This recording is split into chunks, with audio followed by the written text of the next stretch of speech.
देखो श्वसन,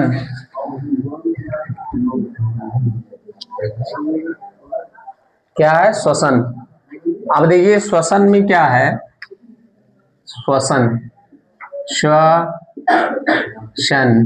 रेस्पिरेशन। अब जैसे मान लीजिए हमने कोई भोजन खाया, भोजन, और मान लीजिए भोजन में मुख्य रूप से क्या है, कार्बोहाइड्रेट है। क्या है, कार्बोहाइड्रेट। अब कार्बोहाइड्रेट का हम क्या कर लिए, पाचन। अब बताइए कि अगर कार्बोहाइड्रेट का पाचन हो जाए तो हमें क्या मिलता है, कार्बोहाइड्रेट। देखिए एक जटिल अणु है, और इसका अगर हम क्या कर लें कि पाचन कर लें तो इसका सरल अणु या सरल यौगिक मिल जाएगा, ग्लूकोज। और फिर इस ग्लूकोज का क्या होगा कि अवशोषण होगा, और अवशोषण के बाद इसका क्या हो जाएगा, स्वांगीकरण, मतलब पाचन होगा। पाचन के बाद रसांकुर के द्वारा जो छोटी आंत में होगा उसके द्वारा ये खून में पहुंचेगा, उस प्रक्रिया को क्या बोलेंगे, अवशोषण। और रक्त से विभिन्न कोशिकाओं में पहुंचेगा तो उस प्रक्रिया को क्या बोला जाएगा, स्वांगीकरण। यानी भोजन कहां पहुंच गया, ग्लूकोज कहां पहुंच गया, पाचन के बाद ग्लूकोज पहुंच गया कोशिकाओं में, कोशिकाओं में। अब कोशिकाओं में कहा, माइटोकांड्रिया में, कहा, माइटोकांड्रिया में। अब जब ग्लूकोज माइटोकांड्रिया में पहुंच गया तो वहां ग्लूकोज ऑक्सीजन की उपस्थिति में, किसके, ऑक्सीजन की उपस्थिति में इसका जारण हो जाएगा। आप चाहे उसको जारण कहें, चाहे इसको आप दहन कहें, चाहे इसको आप ऑक्सीकरण कहें। और उसके फलस्वरूप हमें कार्बन डाइऑक्साइड मिलेगा, जल मिलेगा, और प्लस में क्या मिलेगी, ऊर्जा मिलती है। तो इसी प्रक्रिया को क्या बोला जाता है, इसी प्रक्रिया को हम लोग श्वसन कहते हैं। अब चूंकि हमने किससे समझा, कार्बोहाइड्रेट के पाचन से, तो हमें केवल कार्बोहाइड्रेट थोड़ी खाते हैं, हम लोग प्रोटीन भी खाते हैं, वसा भी खाते हैं। तो इसका मतलब हम कह सकते हैं कि ग्लूकोज या कार्बनिक भोज्य पदार्थ, ग्लूकोज या कार्बनिक भोज्य पदार्थ, भोज्य पदार्थ जिसका ऑक्सीजन की उपस्थिति में जारण या दहन या ऑक्सीकरण होना क्या कहलाता है, श्वसन कहलाता है। तो सीधा सीधा एक लाइन में लिख सकते हैं कि ग्लूकोज, या ग्लूकोज ना लिखो तो सबसे बढ़िया लिख दीजिए, कार्बनिक भोज्य पदार्थ का ऑक्सीजन की उपस्थिति में जारण या दहन या ऑक्सीकरण क्या कहलाता है, श्वसन कहलाता है। ये प्रक्रिया कहाँ होती है, तो प्रक्रिया कोशिका में होती है। कोशिका में कहाँ होती है, तो माइटोकांड्रिया में। अब सवाल है कि क्या श्वसन ऊष्माक्षेपी है या ऊष्मा शोषी है, क्या बता सकते हैं। श्वसन में देखिए, श्वसन में ऊर्जा निकलती है कि इसको ऊर्जा की आवश्यकता होती है, ऊर्जा निकलती है ना। देखो ऊर्जा मिल रही है, जब इसका जारण हुआ तो हमें ऊर्जा मिल रही है, इसका मतलब ऊर्जा यहां से क्या हो रहा है, निकल रहा है। इसका मतलब ये क्या हो जाएगा, ऊष्माक्षेपी। और प्रकाश संश्लेषण क्या था, प्रकाश संश्लेषण क्या था, ऊष्मा शोषी। क्योंकि उस अभिक्रिया को कराने के लिए हमें क्या चाहिए, उस अभिक्रिया को कराने के लिए हमको ऊष्मा की आवश्यकता होती है। तो इसमें लिखेंगे, लिखिए कार्बनिक भोज्य पदार्थ, कार्बनिक भोज्य पदार्थ जैसे, जैसे ग्लूकोज, ग्लूकोज, अमीनो एसिड आदि, अमीनो एसिड या अमीनो अम्ल आदि, आदि का ऑक्सीजन की उपस्थिति में, आदि का ऑक्सीजन की उपस्थिति में दहन, दहन या ऑक्सीकरण, दहन या ऑक्सीकरण दहन या ऑक्सीकरण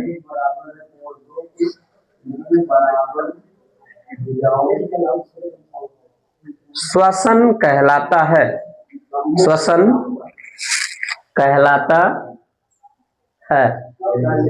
या एक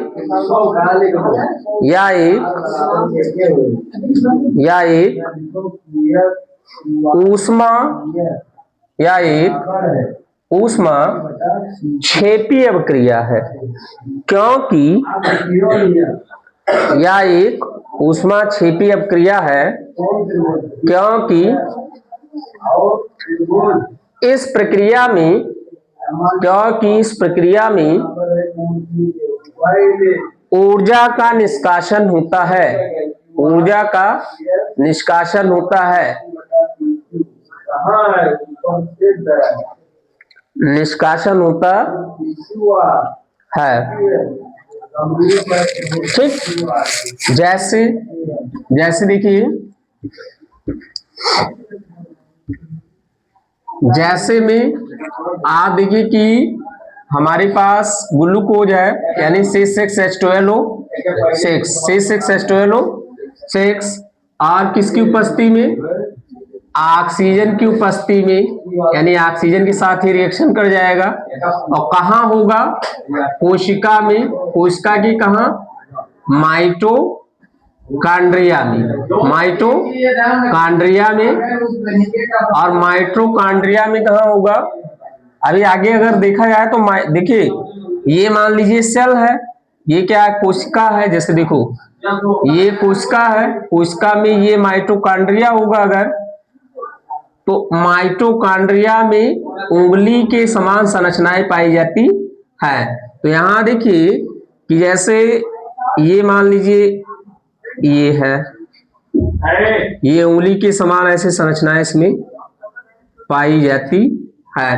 तो इस उंगली के समान संरचना को हम लोग क्या बोलते हैं, क्रिस्टी कहते हैं। क्या कहते हैं, क्रिस्टी कहते हैं। और इस क्रिस्टी में एक टेनिस रॉकेट आकार की संरचना पाई जाती है, जिसे F1 कण कहते हैं। क्या कहते हैं, F1। तो बहुत डीप अगर आपको जानना है तो श्वसन की क्रिया कहाँ होती है, कोशिका में, कोशिका में कहाँ, माइटोकांड्रिया में। फिर कोई पूछ ले कि माइटोकांड्रिया में कहाँ होती है, तो क्रिस्टी पर। फिर पूछे क्रिस्टी में कहाँ होता है, तो F1 कण पर। तो आप ऐसे भी लिख सकते हैं कि श्वसन की क्रिया कोशिका में, कोशिका में कहाँ, माइटोकांड्रिया में, माइटोकांड्रिया में कहाँ, क्रिस्टी में, क्रिस्टी में कहाँ, क्रिस्टी में कहाँ, F1 कण। या इसी को हम लोग बोलते हैं ऑक्सीसोम भी बोला जाता है इसको। क्या कहते हैं, ऑक्सीसोम। तो यहां देखिए, अब मान लीजिए आप कई बार पढ़े हैं ना कि अगर किसी कंपोनेंट का क्या हो जाए, ऑक्सीकरण या दहन हो जाए, तो इसमें कितने घटक है, एक C है और एक H। तो C किस में बदल जाएगा, C CO2 में और H H2O में। तो इसका मतलब रिजल्ट आ जाएगा CO2 और H2O। अब कितने C हैं इधर, 6, तो इधर हो जाएगा कितना, 6। कितने हाइड्रोजन, 12, और इधर कितने, 2, 6 से गुणा कर देंगे, ये भी कितना हो गया, 12। अब इधर ऑक्सीजन देखो, 6 और 2 8, और इधर देखिए 6 दूनी 12 और 6 कितना है, 18 है ना। और इधर कितना है, 8।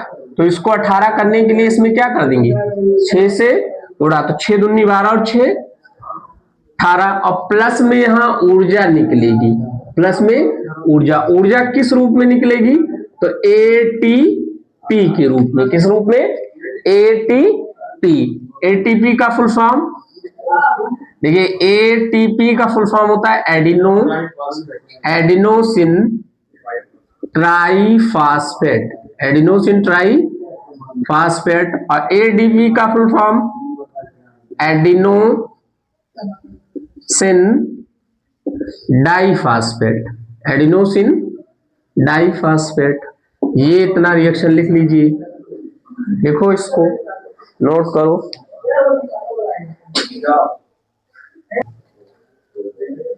श्वसन के प्रकार, श्वसन के प्रकार।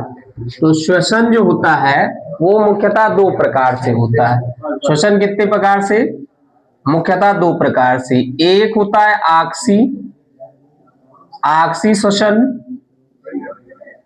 आक्सी श्वसन, या इसी को वायवीय श्वसन कहते हैं, वायवीय श्वसन।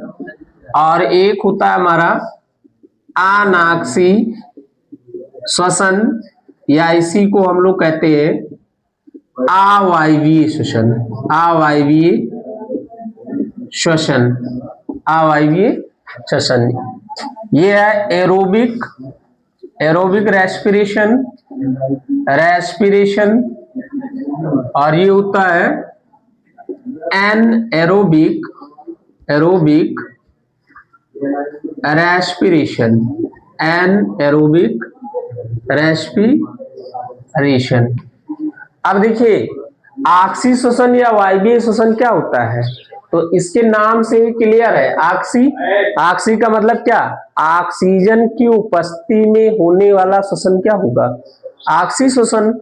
और ऑक्सीजन की अनुपस्थिति में होने वाला श्वसन क्या कहलाएगा? अनाक्सी श्वसन। तो यहां देखिए अगर बात की जाए ऑक्सी श्वसन की, तो ये क्या होता है? ऑक्सीजन की उपस्थिति में होता है। किसकी उपस्थिति में? ऑक्सीजन की उपस्थिति में होता है। दूसरी बात कि ये जो होगा ये ऑक्सीजन की उपस्थिति में तो होगा ही होगा, साथ में कहाँ होगा? उच्च प्राणियों में, चाहे वो जंतु हो और चाहे वो क्या हो? पेड़ पौधे। पेड़ पौधों में भी श्वसन की क्रिया होती है, ये मत कहना कि पेड़ पौधों में श्वसन की क्रिया नहीं होती, पेड़ पौधों में भी श्वसन की क्रिया होती है। दूसरी बात देखिए कि अगर यहाँ क्या होगा कि ग्लूकोज है, तो हम लोग डायरेक्ट ये देखते हैं कि C6H12O6 है, और ऑक्सीजन की उपस्थिति में क्या हुआ कि ये कार्बन डाइऑक्साइड और ये H2O में टूट गया, प्लस में यहाँ से ऊर्जा हमको ATP के रूप में क्या हो जाती है? मिल जाती है। ये हम लोग देखते हैं, लेकिन एक्चुअल में ऐसा नहीं होता है। एक्चुअल में पहले ग्लूकोज जो होता है वो पायरुविक अम्ल में टूटता है, इसमें पायरुविक अम्ल में, और फिर पायरुविक अम्ल ऑक्सीजन की अगर उपस्थिति है तो यह कार्बन डाइऑक्साइड और जल में टूट जाता है।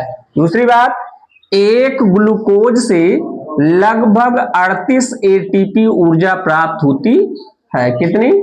38 एटीपी ऊर्जा प्राप्त होती है। तो हेडिंग बनाएंगे क्या? श्वसन के प्रकार। देखो श्वसन के कॉलम बना लिए, चलो कोई दिक्कत नहीं, इतना बना के छोड़ दो। उसके बाद पहला लिखिए ऑक्सी श्वसन या वायवीय श्वसन। हाँ, ऑक्सी श्वसन या वायवीय श्वसन। तो लिखिए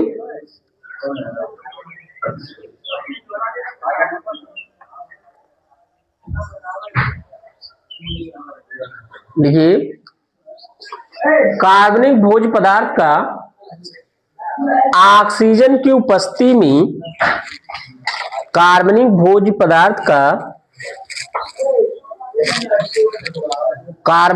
पदार्थ का ऑक्सीजन की उपस्थिति में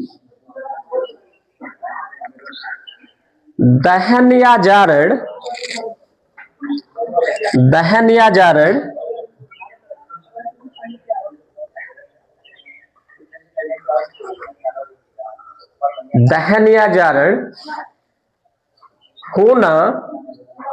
होना ऑक्सी श्वसन कहलाता है।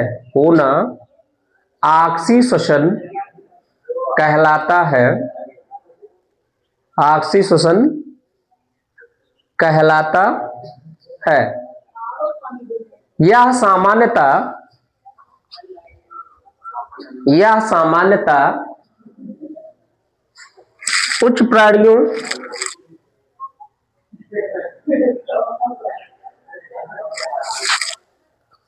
जंतु या पेड़ पौधों में होता है। उच्च प्राणियों जंतु या पेड़ पौधों में होता है श्वसन की यह क्रिया, श्वसन की यह क्रिया दो चरणों में संपन्न होती है, दो चरणों में संपन्न होती है। तो देखिए दो चरण में कौन कौन से, देखिए ग्लूकोज है, ग्लूकोज, तो सबसे पहले ग्लूकोज का क्या हो जाएगा, ग्लाइकोलिसिस, ग्लाइकोलिसिस। अब सवाल है ग्लाइकोलिसिस क्या है, इसको हिंदी में भी ग्लाइकोलिसिस बोलते हैं, लेसिस, ग्लाइकोलिसिस।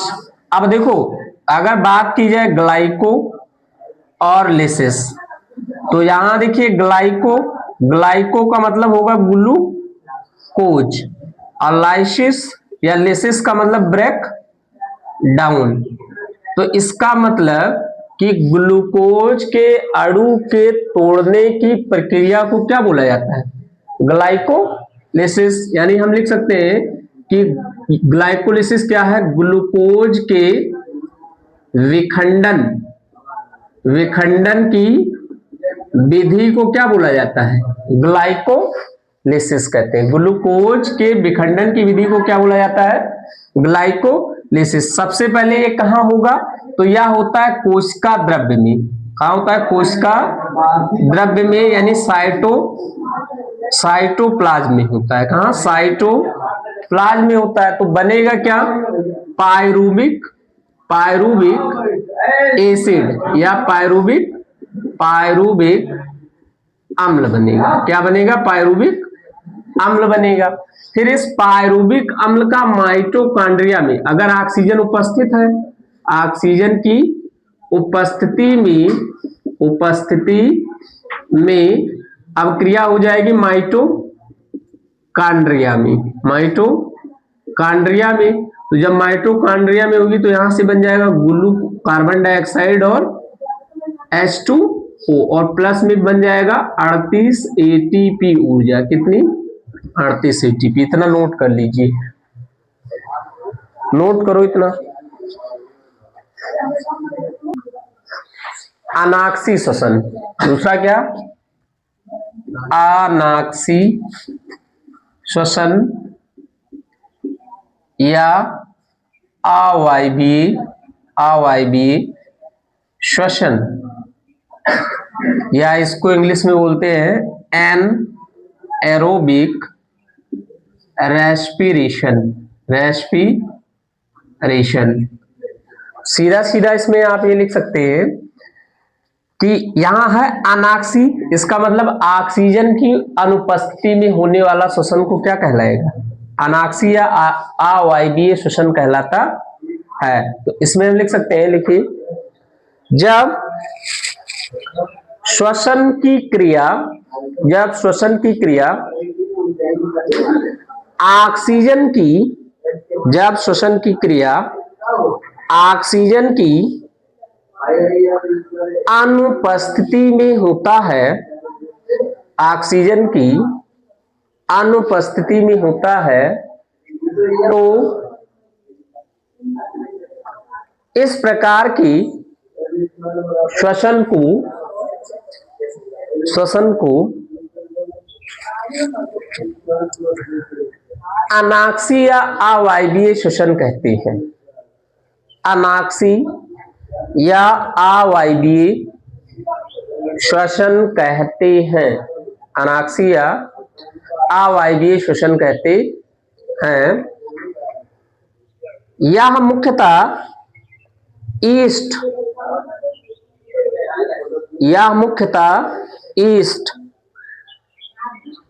बता रहा हूं, ईस्ट या खमीर,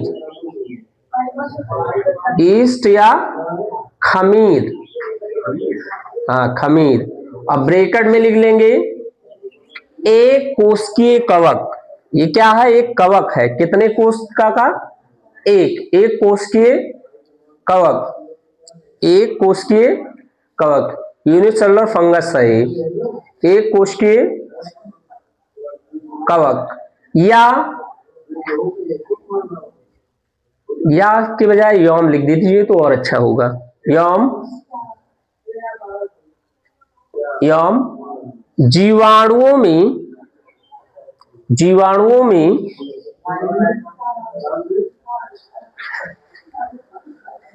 होता है, जीवाणुओं में होता है। इस क्रिया के बाद ग्लूकोज से एथिल अल्कोहल, ग्लूकोज से एथिल अल्कोहल एवं कार्बन डाइऑक्साइड बनता है। सेम प्रोसेस होगा इसमें भी। देखो सेम प्रोसेस क्या होगा कि सबसे पहले क्या होगा, ग्लूकोज का क्या होगा, ग्लाइकोलिसिस। ग्लूकोज का क्या हो जाएगा, ग्लाइकोलिसिस, यानी कि ग्लूकोज टूटेगा और टूटने के बाद कितने पायरुविक एसिड बनेंगे, 2। कितने बनेंगे, 2। फिर यहां देखिए आगे, अब यहां ऑक्सीजन क्या है, नहीं है, ऑक्सीजन की अनुपस्थिति होगी, यानी ऑक्सीजन नहीं है, अनुपस्थिति होगी। तो ऑक्सीजन के अनुपस्थिति में यहां बन जाएगा एथिल अल्कोहल, एथिल अल्कोहल, और प्लस में बन जाएगा कार्बन डाइऑक्साइड। तो इस क्रिया को, और ध्यान रखना कि यहां पर क्या होता है कि जैसे ऑक्सीश्वसन में ग्लूकोज के एक अणु से 38 एटीपी बनते हैं, उसी प्रकार से अनऑक्सीश्वसन में ग्लूकोज के एक अणु से 2 एटीपी ऊर्जा का निर्माण होता है। कितने एटीपी, 2 एटीपी। तो इसका मतलब कि अगर ग्लूकोज का या किसी भी कार्बनिक भोज्य पदार्थ का अनाक्सी या अवायवीय श्वसन होगा तो वहां पर क्या बनेगा, एथिल अल्कोहल बनेगा, साथ में कार्बन डाइऑक्साइड बनेगा और प्लस में 2 एटीपी ऊर्जा प्राप्त होती है। तो इतना लिख दीजिए, ये अनाक्सी श्वसन हो गया, काम खत्म इसका। छापो। नोट में लिखेंगे कि माइटोकॉन्ड्रिया को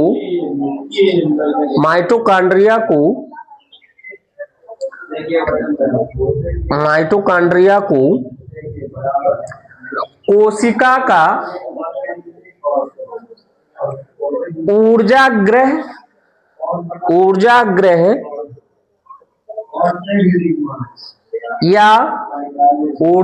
या पावर हाउस, माइटोकॉन्ड्रिया को कोशिका का ऊर्जाग्रह या पावर हाउस कहते हैं, ऊर्जाग्रह या पावर हाउस कहते हैं।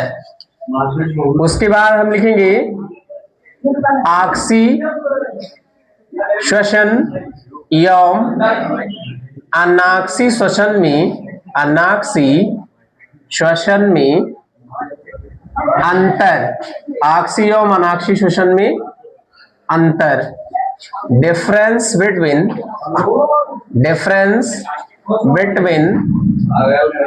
Aerobic respiration and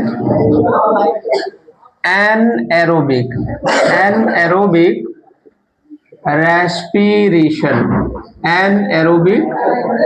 respiration. अब देखिए एक तरफ हम लिख लेंगे क्या, ऑक्सी श्वसन, और एक तरफ लिख देंगे क्या, एक तरफ क्या लिख लेंगे, अनाक्सी श्वसन। ठीक, दोनों में डिफरेंस कैसे दिखाएंगे, देखिए एक हम लिखेंगे इधर ये ऑक्सीजन की उपस्थिति में होता है, ऑक्सीजन की उपस्थिति में, और ये हो जाएगा क्या, ऑक्सीजन की अनुपस्थिति में, ऑक्सीजन की अनुपस्थिति में। दूसरा देखिए क्या होगा, दूसरा हमारा होगा कि यह प्रक्रिया माइटोकॉन्ड्रिया एवं कोशिका द्रव्य में संपन्न होती है, कोशिका द्रव्य में। और ये कहाँ होगा, यह केवल कोशिका द्रव्य में होगा, ये कहाँ होगा, कोशिका द्रव्य में होगा। तीसरा देखिए, इसमें मुख्य रूप से कार्बन डाइऑक्साइड व जल बनता है, और इसमें क्या बनता है, इसमें एथिल एल्कोहल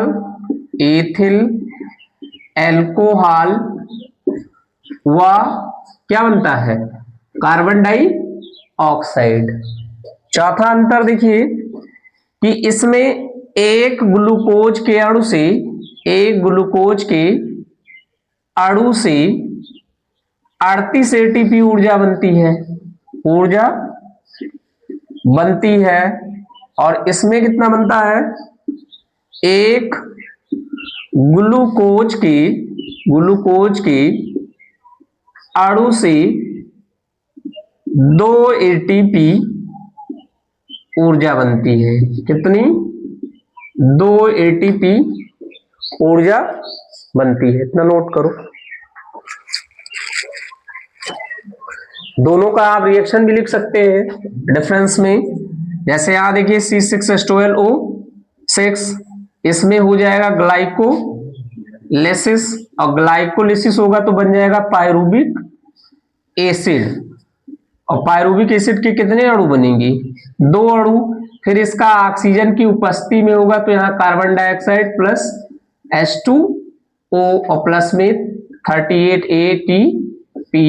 यहां अगर होगा तो यहां देखिए ग्लूकोज C6H12O6, तो इसका होगा ग्लाइकोलिसिस, और ग्लाइकोलिसिस के बाद ये बन जाएगा CO2 प्लस H2O, और फिर इसका क्या हो जाएगा, ऑक्सीजन की अनुपस्थिति, सॉरी, ये पायरुविक एसिड बनेगा। पहले पायरुविक एसिड बनेगा, फिर ऑक्सीजन की अनुपस्थिति में ये चेंज हो जाएगा किसमें, एथिल एल्कोहल और प्लस में कार्बन डाइऑक्साइड में। और कितने एटीपी बनेंगे, 2 एटीपी यहां बनते हैं।